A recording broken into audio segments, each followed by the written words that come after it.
JJ the CPA here. This is part two to my video that is PPP app step by step. So this is part two to that. And if you'll go to the instructions, or not the instructions, the description down below in this video, I have a link to the application. You can go to www.jjthecpahelp.com and you can get a copy of the application there. All right, here's part two. If I qualify for 75 grand here on page one, but I got 10 grand from the EIDL, which is otherwise known as the COVID-19, disaster loan. So what? So what, JJ? Well, so what is that you got to pay back the 10 of the EIDL and you're only going to get 65 over here. And that is potentially all forgivable. So if you had, you're going to mark yes. And then it says applicants who are individuals and all 20%. Okay, did you hear that? Individuals. So that'd be your sole proprietors, your independent contractors, and your independent contractors, sole proprietors, and self-employed. Okay, so applicants who are individuals and all 20% or greater owners of the business must answer the following questions.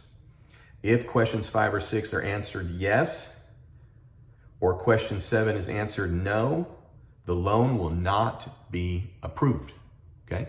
The approval process is happening right here, okay? Because the money arrived at the bank approved.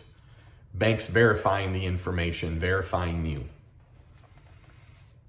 All right, so if you mark yes to this, you're out. Are you presently subject to an indictment, criminal information, arraignment, criminal blah, blah, blah? Yes, you're out. Within the last 7 years for any felony or misdemeanor for a crime against a minor, have you been convicted, pleaded guilty, pleaded nolo contendere, whatever? I'm not a lawyer, and this is fifth night, 2.5 hours of sleep. So nolo, this is why we have lawyers. Anyways, been placed on pretrial diversion, been placed on any form of parole or probation, including probation before judgment. If you mark it yes, it won't be approved. And then number 7 is, are you a U.S. citizen? And if you say no, you don't get this.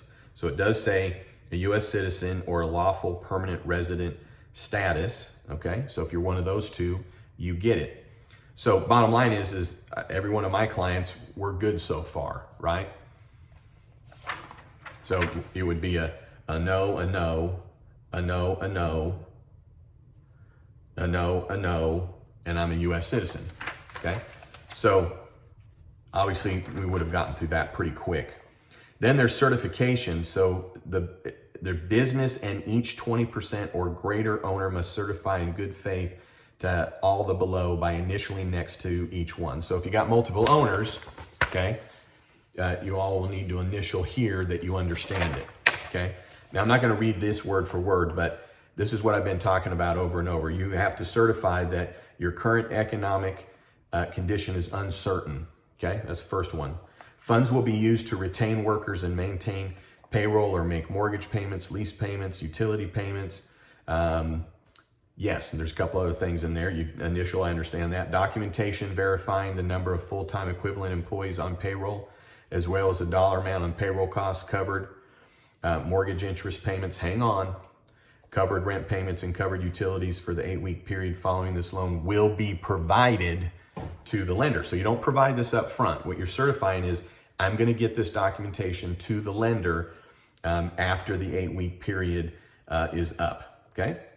Then loan forgiveness will be provided for the sum. This is the next question that you're certifying. Loan forgiveness will be provided for the sum of documented payroll costs, covered mortgage interest payments, rent payments, utilities. Due to likely high subscription, it is anticipated that not more than 25% of the forgiven amount may be for non-payroll costs, okay? So if you get 100 grand out of this, then not more than 25,000 of it can be used for non-payroll costs. Stated another way, you got 100 grand, you got 25 grand to spend on other than payroll costs. What's the other than payroll costs? Rent, utilities, the mortgage interest, right? The payroll costs include the health insurance and the match. The health insurance, dental insurance, vision insurance, the match, and the payroll, okay? That's all part of your payroll costs. Everything outside of that, if you spent more than 25% of it on non-payroll costs, then that's just simply the amount that's not forgiven. So you get $100,000 on the PPP loan, right? You get $100K, and you spend $30,000 on rent, utilities, mortgage interest, all those other qualified expenses, then $5,000 of your PPP amount will not be forgiven. And that's because they're wanting this money to go to the employees. Next, so you're certifying that, okay? What you're certifying is you understand that the loan forgiveness is based on that. You're not certifying that you're going to spend less than 25%. You're certifying that you understand the loan forgiveness is based on that.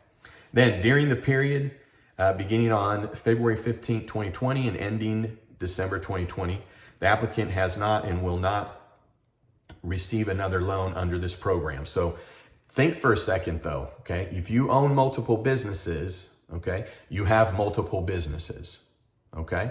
Don't think of an applicant as the person. So if I'm a sole proprietor, okay, and then I own, 25% of some company, well, that company is still going to qualify.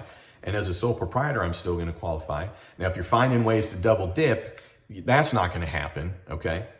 But the applicant would be that business, that individual, not the individuals and what they own, okay? Probably be another video on that. And then I certify that the information provided in this app and information I've provided in all supporting documents and forms is true and correct. And then it says, lastly, I acknowledge that the lender will calculate the eligible loan amount using tax documents I have submitted. I affirm that these tax documents are identical to those I submitted to the IRS. So I covered that at the beginning. All right, so I've got a link to the application. And as I shoot videos, I will put them up. And at the end, there'll be a link here to the playlist that covers this. And here's the thing to know. If you get the PPP, don't go get the EIDL, okay? Because now you got real problems, okay? Because you're not allowed to be doing that, okay? You already got the PPP. Now you don't get to go get the EIDL because they're in essence for the same thing. If you run out and do it, then you might as well go rob a bank, okay? Because what you're doing is criminal and it's fraudulent, okay? It's not, I got away with one. It ain't that, okay? You're doing the PPP. It's all forgivable. The EIDL covers the same cost. Now, if you're getting an EIDL in a separate company and it's payroll unrelated, right? So you're in another company and it's real estate and you get an EIDL, okay? So the thing you want to pull apart here is who's the applicant, right? So this business right here that is the law practice, okay, got the PPP. So it is talking about the EIDL in this entity. If there's now a real estate entity over there and it gets an EIDL, okay, that's a separate business, okay?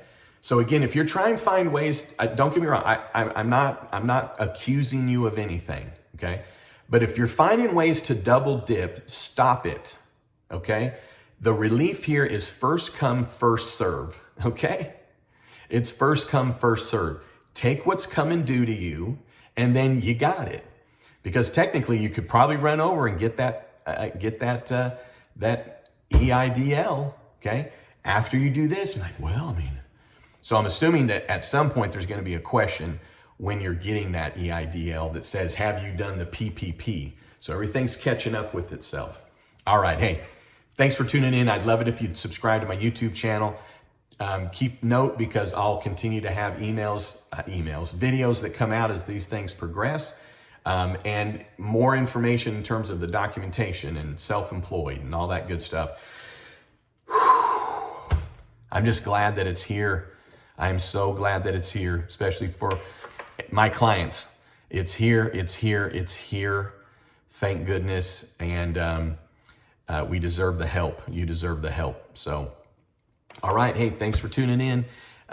You've never met a CPA quite like me, and you've never met a business owner, sole proprietor, independent contractor, self-employed individual, employer quite like you. All right, thanks so much.